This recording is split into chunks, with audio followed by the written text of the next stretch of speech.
কালের সাক্ষী হয়ে দাঁড়িয়ে আছে মানিকগঞ্জের সুপ্রাচীন মাচাইন জামে মসজিদ।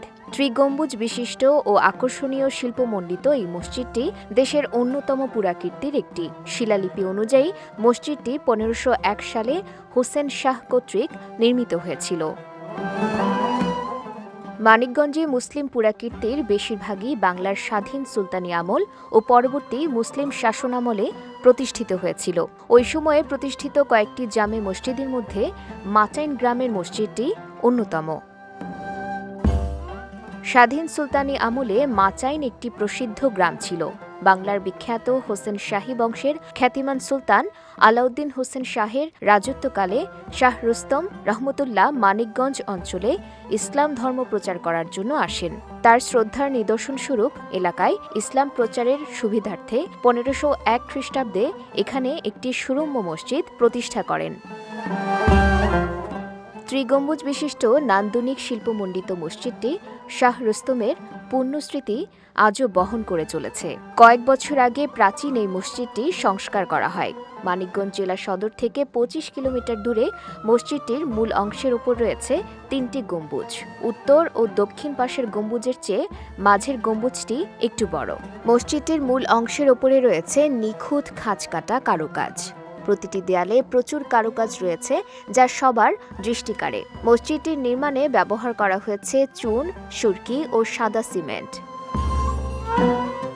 প্রাচীন মসজিদটি এলাকার জনসাধারণের কাছে একটি পবিত্র ও শ্রদ্ধার জায়গা। প্রতিদিনই দূর দূরান্ত থেকে ঐতিহ্যবাহী এই মসজিদটিতে নামাজ পড়তে ও মাজার দর্শন করতে আসেন দর্শনার্থী সহ স্থানীয়রা। হযরত শাহ রুস্তম শাহ বাগদাদি উনি ইরাকের বাগদাদ থেকে আমাদের এই গ্রামে এসে সেই মসজিদটা নির্মাণ করে। এই মসজিদে আমার বাবা মা নামাজ পড়ছে, আমি নামাজ পড়ি। এই মসজিদে নামাজ পড়তে অনেক ভালো লাগে। দূর দূরান্ত থেকে এই মসজিদের মানুষ নামাজ পড়তে আসে। 750 বছর আগে এখানে অনেক লোক আসেন নামাজ পড়ে। সিরাজগঞ্জ থেকে এই মাচাইনে আসছি। এই মসজিদে আমি এখন নিয়মিত নামাজ পড়ি। মসজিদ ও মাজারে আগত হাজার হাজার ভক্তদের খেদমত করতে পেরে খুশি মসজিদ সংশ্লিষ্টরা।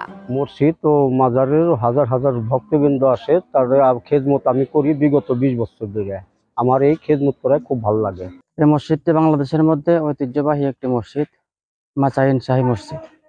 এই মসজিদে অনেক মুসল্লির সমাগম হয়। আমি এখানে চাকরি করে নিজেই গর্বিত। আমি 19 বছর যাবত এখানে ইমামতি দায়িত্ব পালন করছি। ঐতিহ্যের সাক্ষী হয়ে টিকে আছে মসজিদটি, কিন্তু মুসলিম ঐতিহ্যের চোখ জুড়ানো এই শৈল্পিক স্থাপনাটি পৃষ্ঠপোষক, রক্ষণাবেক্ষণ ও সংস্কারের অভাবে দিন দিন মলিন হয়ে যাচ্ছে। বিজয় টিভি নিউজ ডেস্ক।